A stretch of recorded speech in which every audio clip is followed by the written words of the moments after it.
Bien-aimés, nous vous disons encore une fois merci. Nous vous souhaitons bienvenue dans cette séquence de notre émission Déliez-les, laissez-les aller, qui est toujours animée par le pasteur Jean-Pierre Lam de l'église Efepako Zambé Malam de Massina.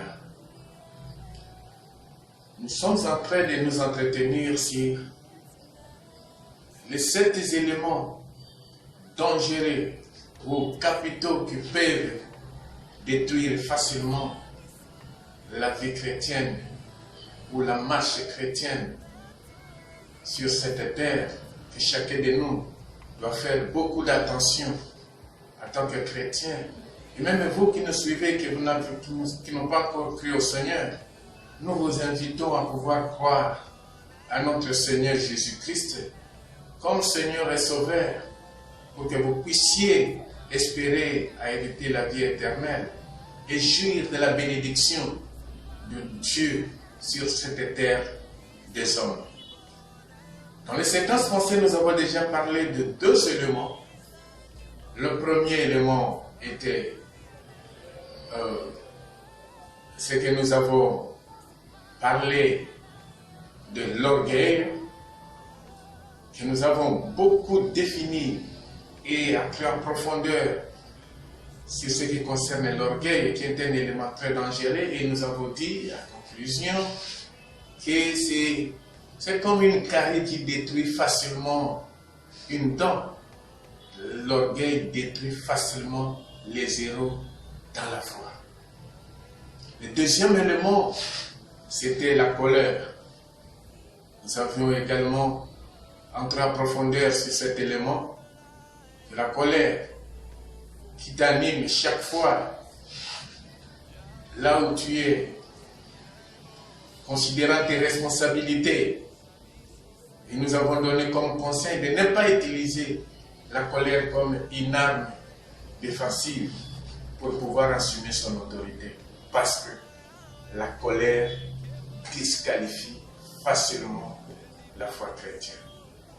Et aujourd'hui, nous allons continuer dans le même cheminement d'idées, de parler du 3e élément, qui est aussi un élément très dangereux et un élément capital qui peut facilement détruire ta foi chrétienne, qui peut facilement détruire un mariage, qui peut facilement détruire ton travail, qui peut facilement détruire tes relations si tu ne fais pas attention à ces éléments bien-aimés. Et le 3e élément que nous allons nous entretenir à cette heure-ci, je parle pour vous qui me suivez en direct, comme qui me suivront plus tard. Le 3e élément, il s'agit de l'envie. Envie. Il s'agit d'un sentiment de convoitise, d'irritation, jalouse qui suscite la possession par autrui d'un bien, d'un avantage dont on n'est pas soi-même dépourvu. Dont on est soi-même dépourvu. Donc lorsqu'on a l'envie de pouvoir entrer en possession de quelque chose qu'on n'en a pas, tu tombes sur l'envie. L'envie donne lieu à la convoitise, à la jalousie, au colportage, et pousse la personne à parler mal des autres. Du fait qu'on est tombé sur l'envie, on a toujours tendance à parler des autres parce qu'on veut à tout prix avoir ce que l'autre possède, parce qu'on veut à tout prix être ce que l'autre est, alors que chacun de nous sur cette terre a sa propre destinée et ce que Dieu a mis par son chemin. Chacun de nous a sa propre destinée, je le répète, et ce que Dieu a mis dans son chemin. Et quand tu vas te donner le luxe de pouvoir envier les autres en toutes circonstances, en moindre chose, en moindre état de fait, bien-aimé, tu peux perdre ta destinée. tu peux facilement tomber dans la destruction de la foi. Tu peux te garer et te retrouver très loin dans un endroit où Dieu n'avait pas prévu pour toi à cause de l'envie. Si nous lisons dans le livre des Galates, chapitre 5, verset 21, là, le premier élément, nous pouvons lire rapidement, le premier élément que la Bible nous parle ici, dans le verset 21, des Galates 5, dit l'envie. Et il cite les autres éléments. Et quand il parle que ceux qui commettent de telles choses n'hériteront point le royaume de Dieu. Donc, après l'envie, il y a l'ivrognerie, il y a l'excès de table, il y a des choses. Mais moi, je parle de l'envie. Il dit, ceux qui commettent de telles choses n'hériteront point le royaume de Dieu. C'est très important, bien-aimé, qu'il faut faire beaucoup d'attention. C'est quelque chose qui est si négligeable, mais qui détruit facilement la foi chrétienne, qui détruit la vie d'une personne, qui peut détruire le mariage, peut détruire le foyer, peut détruire ton travail, peut détruire tout ce que tu peux fonder ton avenir. Dans le verset 26, du même livre de Galates 5, il dit ceci. Ne cherchons pas une vaine gloire en nous provoquant les uns les autres, en nous partageant, en nous portant envie les uns aux autres. Donc, du fait que lorsqu'on est animé de l'envie, la Bible nous dit que nous recherchons une vaine gloire. Nous recherchons une vaine gloire. Parce que tu veux à tout prix avoir ce que l'autre possède et que toi tu n'en as pas. Tu peux être un homme de Dieu, mais tu veux à tout prix avoir les dons de l'autre que le Saint-Esprit n'a pas mis en toi. Et en cherchant cela, tu seras obligé d'entrer dans certaines pratiques immorales pour pouvoir rechercher la vaine gloire. En faisant cela, tu chercheras à pouvoir entrer en possession de certains pouvoirs religieux mystiques pour pouvoir chercher la vaine gloire. La Bible nous dit, ne cherchons pas la vaine gloire en nous enviant les uns les autres.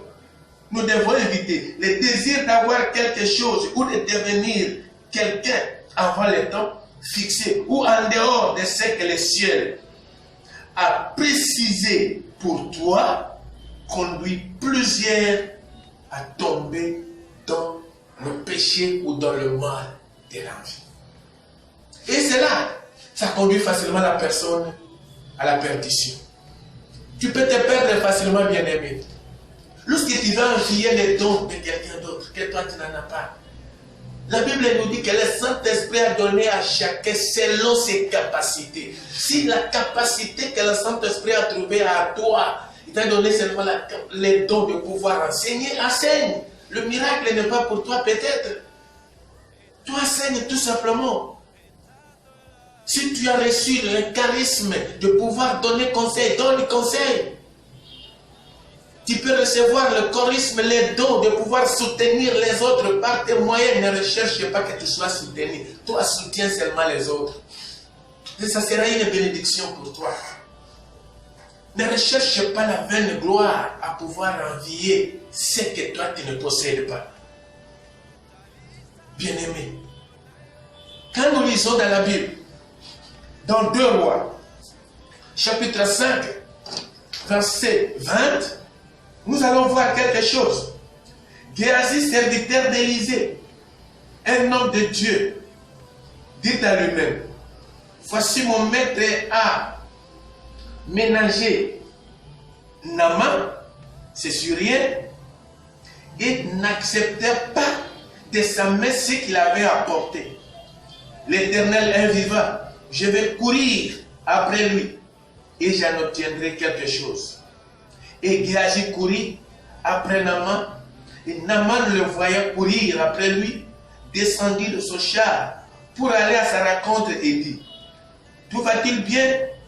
Il lui répondit, tout va bien, mon maître m'envoie te dire, voici il vient d'arriver chez moi 2 jeunes gens de la montagne d'Éphraïm. d'entre les fils des prophètes. Donne pour eux, je t'en prie, un talent d'argent et 2 vêtements de réchange.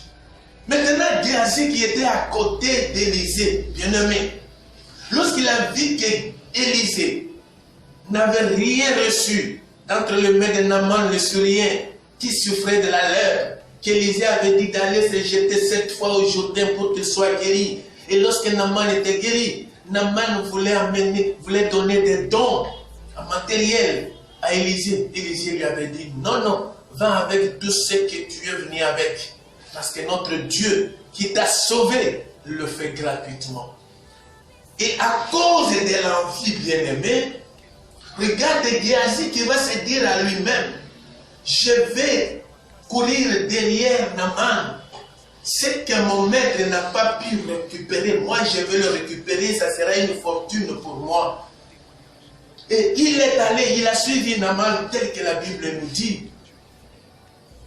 Ma soeur, mon frère, partout où tu me suis, l'envie est un élément très dangereux qui peut détruire ta destinée facilement, qui peut détruire la foi chrétienne, qui peut détruire la vie chrétienne en général.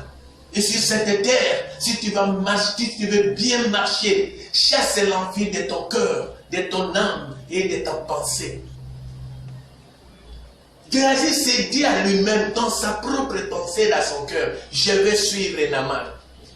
Et effectivement, il l'a su. Il est allé récupérer ce que son maître avait refusé de prendre. À cause de quoi? À cause de l'envie. Et vous savez très bien, quand il est revenu avec ça, son maître lui a tout dit. Et à conclusion, le maître lui dit, parce que tu as fait cela par ta propre malice, par ta manière de vivre, à cause de ton envie, la lèpre qui était chez Naaman se retrouvera chez toi. Et je vais vous rappeler une chose, bien-aimé. Géasi était à côté d'Élisée. Il était travailleur d'Élisée. Comme Élisée était serviteur d'Élie. Géasi était serviteur d'Élisée. Souvenez-vous que lorsque Élie voulait partir, voulait être enlevé, Géasi lui a demandé 2 fois le double puissance que lui Élie possédait. Et Élie a dit, lorsque tu seras toujours avec moi, et quand tu me verras les jours que je vais partir, c'est ce jour-là que tu vas recevoir ce que tu as demandé. Élisée était fidèle à Élie. Il n'avait pas envié ce que Élie ne lui avait pas donné. Il attendait, il disait toujours, lorsque tu vas partir, c'est alors que tu me donneras 2 fois ce que toi tu possèdes, parce que maintenant toi tu n'es plus là. Tu n'es plus là. Et Élie avait accepté. Chose faite, Élisée avait reçu 2 fois l'option d'Élie. Alors, revenons maintenant chez Géasi. Géasi qui était serviteur d'Élisée. Il devait recevoir combien de fois l'option d'Élie qui était chez Élisée? Lui pouvait aussi demander 2 fois son option. Et Géasi devait avoir 4 fois l'option d'Élie et 2 fois l'option d'Élisée. Mais regarde, à cause de l'envie, au lieu d'attendre le temps fixé, au lieu d'attendre le moment favorable, pour pouvoir recevoir ce qui pouvait lui donner plus d'argent, plus de la richesse, plus de relations, plus de l'élévation, Géasi s'est précipité à cause de l'envie pour aller prendre ce qui appartenait à Naaman. Pour dérober ce que son maître avait refusé. Au lieu de recevoir 4 fois l'option d'Élie, au lieu de recevoir 2 fois l'option d'Élisée, imaginez quel genre d'homme Géasi pouvait-il être sur cette terre, mais à cause de l'envie. Il a tout perdu. Au lieu de recevoir 4 fois d'Élie, ou 2 fois d'Élisée, il a reçu la lèpre de Naaman. C'est avec la lèpre qu'il a quitté Géasi. Au lieu de le quitter avec les doubles portions d'options, ce qui pouvait faire lui un grand homme sur cette terre. Mais l'envie l'a détruit rapidement. L'envie l'a anéanti, bien-aimé. L'envie l'a enterré rapidement, bien-aimé. L'envie a transformé la destinée de Géasi à la honte. Faites attention là où tu me suis maintenant. Si tu es habité souvent par l'esprit, tu veux à tout prix avoir ce que l'autre possède. Tu veux toujours acheter ce que l'autre a acheté, alors que toi tu n'as pas les mêmes moyens que lui. Tu veux toujours être prêché de la même manière que l'autre prêche, alors que tu n'as pas le même don que lui. Tu te dis toujours, avec un esprit d'envie, à pouvoir posséder ce que l'autre possède. Et à cause de cela, parce que tu n'en auras pas, peut-être que tu n'en auras pas ou tu n'auras pas les moyens conséquents, qu'est-ce que tu feras alors? Tu vas torturer le chemin. Tu vas rejeter le chemin droit. Tu vas aller par le raccourci. Faites attention, bien-aimés. Car même dans Acte 19, versets 13 à 16, nous voyons les fils de Séva, bien-aimés, qui avaient envié l'onction de Paul. Et pour pouvoir se comparer à Paul, ils sont allés devant les esprits méchants pour dire, pour commencer à prier, comme Paul a prié, comme Paul a prononcé. Et il disait ceci, au nom de Jésus que Paul le prêche. Et la Bible nous dit, c'est clairement établi dans Acte 19, 13 à 16. La Bible nous dit clairement, les esprits leur répondirent, nous connaissons Paul, nous connaissons Jésus, mais vous, qui êtes-vous? Et ils les ont saisis, ils ont été frappés, déshabillés par les mauvais esprits et ils les ont fait fuir nus. À cause de quoi? De l'envie. Voilà, ils ont raconté la honte à la place de la gloire. Bien-aimé, réfléchis un peu là où tu es. Tu as une femme dans la maison. N'enviez pas l'autre maison. N'enviez pas une autre femme. Parce qu'elle elle achète ceci, moi aussi, alors que ton mari n'a pas le même moyen. Faites attention. Mon frère, n'enviez pas ton voisin parce que tu n'as pas le même travail que lui. Limite-toi à la capacité que Dieu t'a donnée. Limite-toi aux moyens que Dieu a mis à ta disposition. Limite-toi, reste à la limite de ta destinée et à la limite de ta vie. Réfère-toi toujours en Dieu pour pouvoir retrouver le meilleur que tu es en train de souhaiter. Pour pouvoir retrouver le bonheur que tu es en train de souhaiter. Pour pouvoir retrouver la paix que tu es en train de que tu espères retrouver. Pour retrouver tout ce que ton cœur désire. La Bible nous dit, fais tes délices à l'Éternel et lui te donnera ce que ton cœur désire. À l'Éternel. Il ne faut pas envier. C'est très important. Faites attention avec cet élément, qui est un petit élément, mais qui détruit aussi facilement un héros, qui détruit facilement le mariage, le travail, les relations, les capacités, l'autorité. L'envie détruit facilement. L'envie transforme la destinée à la honte.